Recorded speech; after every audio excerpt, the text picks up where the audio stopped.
And so now I'd actually like to introduce Kevin McIntyre, who is the current chair of the Longleaf Partnership Council. So, thank you, Kevin. Thank you very much, Jen. Good morning, and thanks to everybody for being here. Okay. I can holler.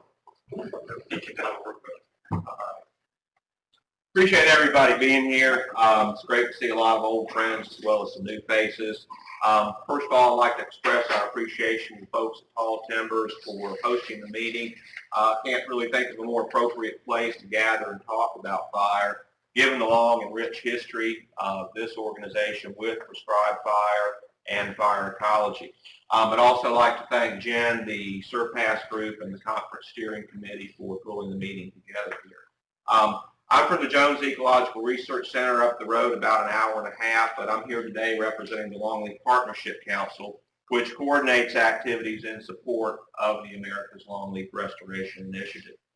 Many of you are knowledgeable, if not actively involved with this initiative, but for those who aren't, the Council is a partnership with federal, state, NGO, and private sector groups and individuals working to conserve and restore longleaf pine ecosystems across their historic range. Over 6 years ago, this collaborative group developed and released a range-wide conservation plan that set the ambitious goal of more than doubling the acreage of longleaf pine to 8 million acres by 2025 or so.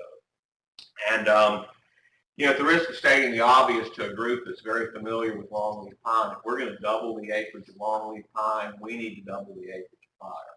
We also have a goal of moving about 1.5 million acres from degraded longleaf into maintenance class longleaf. When we say degraded longleaf, mostly we mean fire suppressed longleaf. So we got a lot of fire we need to get on the ground. And while we're here to look at fire in the context of the full range of our southeastern ecosystems, the issue of getting more fire on the ground is incredibly important for longleaf pine. So we have a lot of mutual interest.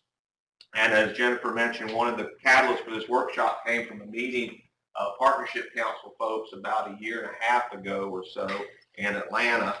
And we were meeting to discuss a broad range of communication issues. But when we got to the subject of fire, it was apparent that there were some linkages that need to be made. At that meeting, there were varying degrees of awareness of past and ongoing efforts related to prescribed fire communication. Some folks knew a little, some folks knew more. I don't think anybody knew the full range and breadth and depth of everything that's been going on.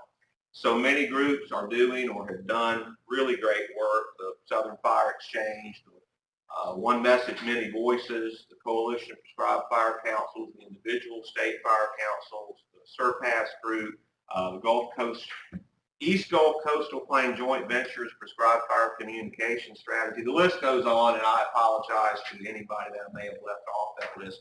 But the point here is there's been a lot of great work. There's really no need to reinvent the wheel, and there's an obvious need to yard up, if you will, the range of efforts so that we can better understand what's been going on, what's been more successful, what's been less successful, and lessons learned going forward.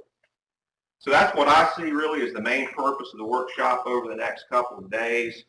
There's a lot of talented and bright minds gathered here with a deep knowledge of prescribed fire.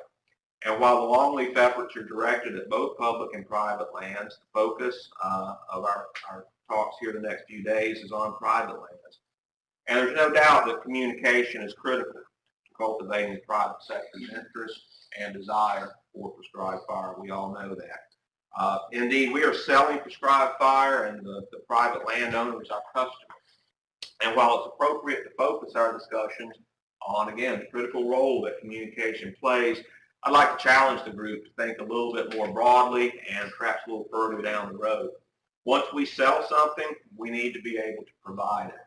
Unfortunately, the demographics of those private landowners in the South that Jen mentioned do not suggest that we can count on them to implement prescribed fire on their lands by themselves. The Woodland Owner Survey conducted by the U.S. Forest Service tells us that over 70% of non-industrial private forest landowners are over the age of 55. Fully half of those are over the age of 65. This group accounts for 78% of non-industrial private forest land acres. And while there are certainly exceptions, and some of those are sitting in this room, most people that fit that demographic profile are not likely to be good candidates for the physical rigor of prescribed fire. It's a deep skill set that you don't learn at a one-day workshop or a week-long class. So if we're going to have to figure out creative ways to provide options for the private sector to access assistance and services for prescribed fire implementation on their land. So as we brainstorm on how we sell the concept of prescribed fire, let's remember that at some point in the future, our communication successes are going to move us onto the task of actually facilitating access to prescribed fire. And please understand, these comments are not intended to detract from the enthusiasm and the opportunity that we have in front of us here over the next couple of days, but rather to illustrate the priority and challenges of actually getting more fire on the ground. And when all is said and done, that's why we're here, is we want to see more fire on the ground. So I'll conclude with that, and thanks again to all of you for your contributions to that goal, and know that the Longleaf Partnership Council is supportive of your efforts and ready to assist when we can. So thank you very much.